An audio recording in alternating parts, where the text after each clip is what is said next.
Hi guys. So you make the content. He said, "Hi guys.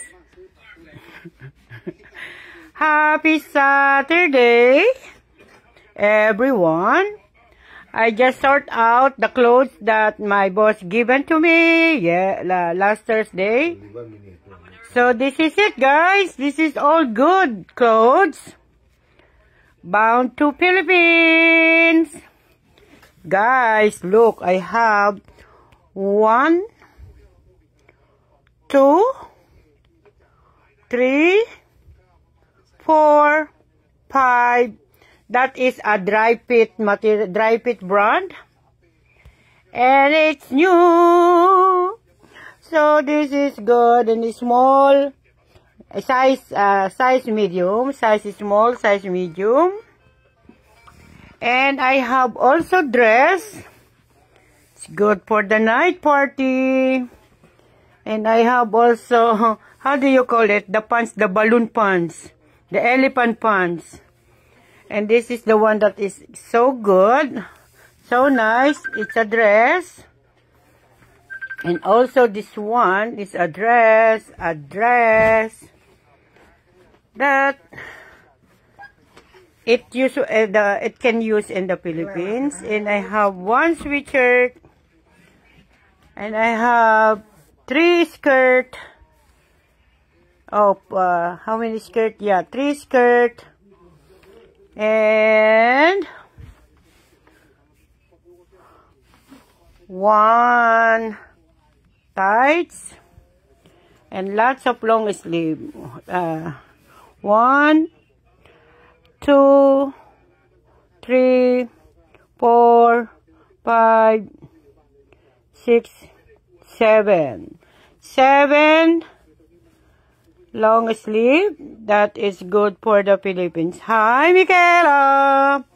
I'm making live video what the boss gave me last Thursday. So, ito yun, no? Mga kaibi, pamain. It's all going to Philippines, but I don't know when I'm gonna make one box of package, because I just came from my 9 weeks vacation. So, and this is it, guys. Size 6 of shoes. Never been used. Size 6 also of sandals para sa mga gustong magpatangka dyan kasi may takong siya. Guys.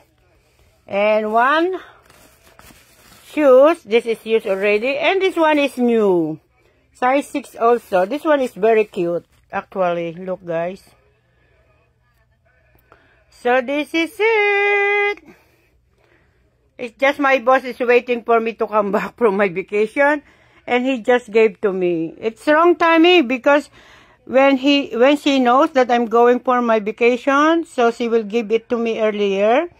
Then I can put in my box. But she wait until I come back. Now it's a problem because I need to send it anyway. This one is very nice because this is dry fit. This is an expensive one. I don't know how much it costs in the Philippines, but this is good. Very comfy to wear. Dry fit brand. And this is, guys. Kasi pag marami kang amo, maraming nagbibigay. And this one, the sweatshirt is good. It also can be used in the Philippines because sometimes we have cold weather there. Especially on December time when I went there. Oh my God, it's always windy. So, hoping my niece, Nina Baita, can wear some of this. No, only she can wear, I think, because she is extra small. My niece is very petite. So, I think the only fit for her is the sandals. This one. Because everything is not extra small. This is medium and small. So, it can be good to her sisters. Ma'am Cherry. Kay Ma'am Cherry ay okay na okay. At kay Ma'am Lovely. Ito magandang skirt, guys. Look. This skirt is from my other boss. The only problem is the zipper. That's why she gave it away. The zipper is not need to be fixed. But the material is very nice. If you have a night party, this is so good. And you know, guys, here in Canada, even me, we are always wearing black color. Only in the Philippines that they're avoiding to wear black color. But in Canada, if we have wedding and any occasion, everybody is wearing black, mostly. Guys, even underwear, she gave it to me, look. And I have one that is so nice material. Where is it? So, that's the problem in Philippines. That's why, especially my tita in Cavite, they never wear black color. But in Canada, black color is normal. It's a everyday.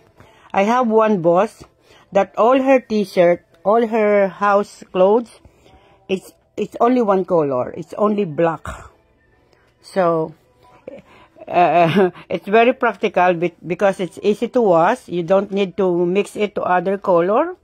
So it's only black color. When she hang it, it's like a supermarket because she wash every 2 weeks her clothes. So you can see on the hanger area, it's all black. So this is it, guys. Mamain. Kadarating ko lang from vacation, meron na naman pong tambak dito sa bahay. Nabigay ng amo. So, the problem is, kailangan kong magpuno ng isang box. Yun. Kumbaga, binigyan pa ako ng amo ko ng problema.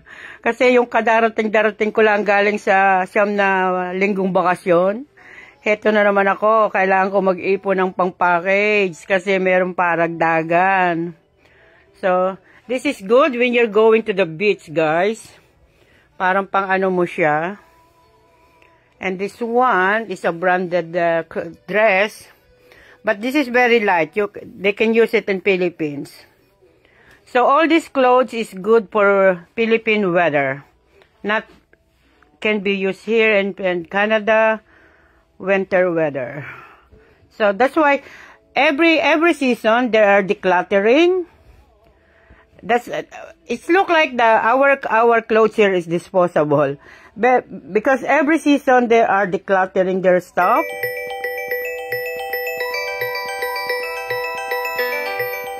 Oh my God, I have phone call for my physiotherapist. So,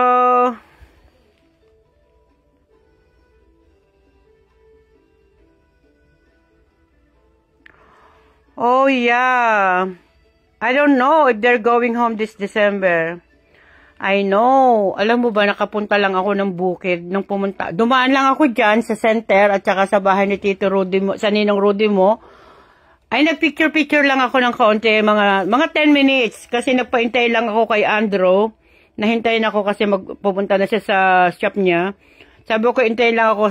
Dumaan lang kami. Dahil 2 times ako nagpunta kay Nanay Tuna para magpagamot. So, yun lang yun. Hindi ako nag-stay ng matagal dyan sa bukid. Dumaan lang ako sa center kay Lucy. Kasi nanghiram ako ng sweatshirt. Kasi naka-shirt lang ako pumunta ng Banahaw. Ay, ang lamig-lamig pala. So, nanghiram ako ng sweatshirt. So, yun yung, wala talaga akong time kasi nga limited lang yung oras ko kaya super busy. So, 2 beses lang ako nakabalik kay Nanay Tuna para magpatapal, magpagamot. Hindi ko na maulit kasi lalong nabugbog yung katawan ko sa sama ng dahan. After ng 2 days kong pagpapagamot, doon sumakit yung aking katawan kasi nga nakamotor lang kami tapos naka-tricycle. Tapos nakaangkas pa ako doon sa motor. So, at the end, lalong sumakit yung aking likod kasi nga ang pangit ng daan. So, So, hindi na ako nakaulit, 2 beses lang. So, pero gusto ko pa talagang bumalik. Ang kaso, mas lalong sumakit yung katawan ko dahil nga sa sama ng daan. Kaya yun, hindi na ako nakaulit ng paggamot. Pero ano naman, tinapos naman ni Nanay Tuna yung gamutan sa akin. Dahil sabi nga, pwede na sa 2 gamutan lang. Yun guys, share ko lang sa inyo ito. Yung kama ko, punong-puno na naman ang mga bigay ng amo. At pamain.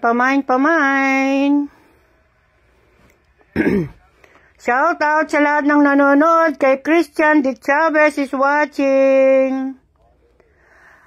Para naman, hindi ko alam, hindi ko pa kasi nakakausap ang Ninong Rudy mo. Buhat na dumating ako, kinumusta ko lang kung ano yung mga kaunting mga sa kanyang health. Yun lang ang yun lang yung concern ko sa kanyang health. Okay naman daw lahat ng mga test niya.